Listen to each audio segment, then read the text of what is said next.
These are back doors, aren't they? Programmer access. How do they work? The code is hidden in tumblers. One position opens a lock, another position opens one of these doors.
As Ralph Ellis explains, the first-degree tracing board is a representation of Solomon's Temple.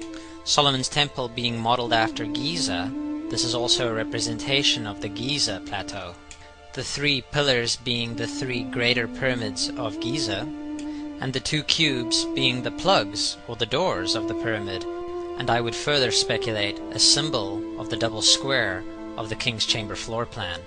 Inside every Masonic lodge you are likely to find the two pillars of Solomon's Temple and the five-pointed or blazing star.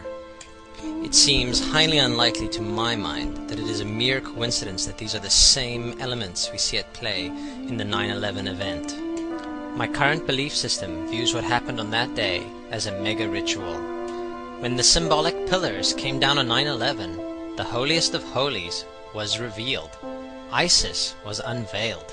If we think of the towers as the pillars of Hercules, then what was revealed was the new Atlantis. We find another related and valid symbol system in the Kabbalah. Here the World Trade Center represents the left and the right pillar, the middle pillar being formed by the space in between, and representing, amongst other things, cosmic illumination or higher consciousness. The middle pillar can also be viewed as World Trade Center 7. We then have all three the pillars on the first-degree tracing board representing Solomon's Temple and in its turn the three major pyramids of Giza, evoked during the 9/11 mega ritual, which brings us to my current preferred metaphor for higher consciousness, the Stargate.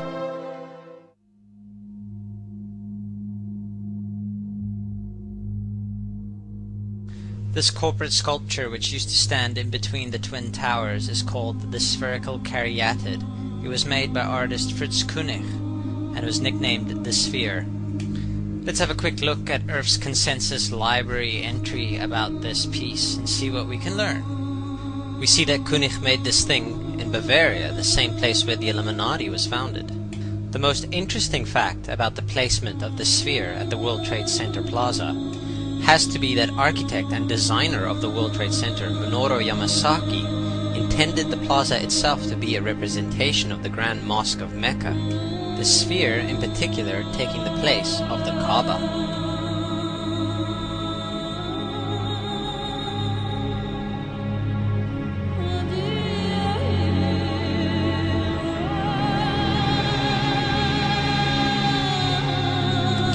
should also bear in mind in this regard that the Great Pyramid has the ratio of pi encoded mathematically in its design. The benben, the obelisk, the pyramid, the circle and the sphere are thus all intimately connected. Ralph Ellis further speculates in Eden in Egypt that the processional rituals of the Muslims during the Hajj are directly descended from the rituals involving the circling of the Great Pyramid of Giza. This is why I believe the sphere was set to rotate every 24 hours at the World Trade Center Plaza.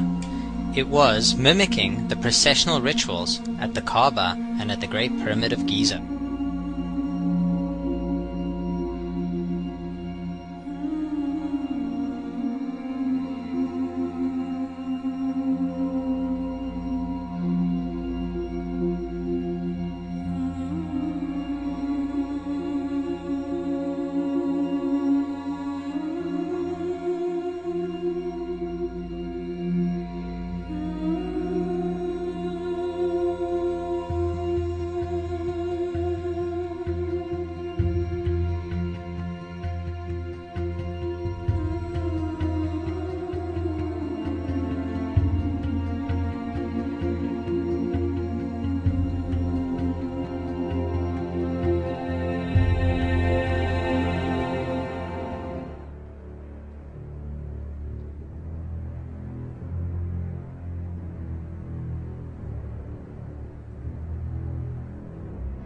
For in the religion of the mystery schools, they believe that man was held prisoner in the Garden of Eden by an unjust and vindictive God,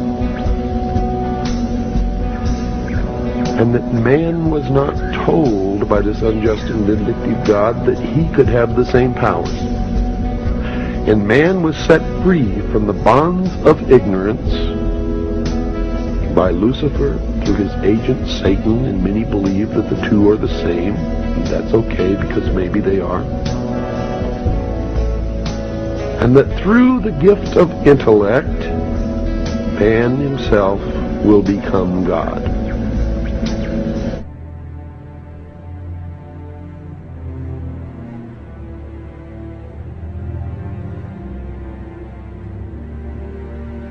When the Titanic left, it was declared the unsinkable ship. If you do that, Allah will sink it, just to spite it. You can't do that. When they made the Challenger, now you know what Challenger means in Arabic? Mutahaddi. It's a very bad word. Who are they challenging? They're sending it off into space. Who are you challenging? Challenging who? Allah subhanahu wa ta'ala? Well, look what happened. He'll just blow you up. That's what Allah will do, literally just blow you up. And then they say, oh, it's a tragedy. The 7th grade teacher riding on raw technology. They put a 7th grade teacher into raw technology, thinking that they're قادرين عليها حتى ظن أهلها أنهم قادرون عليها. They thought, the people, they'll become so deluded. Allah says in Surah Yunus, they will become so deluded that they think they're all powerful over the earth. Right? So they take off on the Challenger. Allah, you want to call it Challenger? We'll see how long the challenge lasts. So as we start to look into the numerology, what we're looking at is a tree of life. And this is something that the magicians use, and what I believe to be a map of the extra dimension. So as you're looking into this map, there are 10 spots on it, and they are called the Sephiroth. And within these Sephiroths, you have your Trinity at the top. So this is the all, the one, looking at itself and creating a reflection. You go up from the bottom up to the top, you have 10 points, 10 being God. 10 being the hermaphroditic symbol, 1 and 0. So as you come up to 10, that is their God. That is 10. That is the hermaphrodite. But if you stop at 9 and you skip to 11, skipping God, then you are a Luciferian. Because 11 is the number of the magician. It's the one step above. Once you have accomplished the tree of life, you are now the magician. You are one above 10. But they're doing it by skipping God. That's the symbolism of 9/11.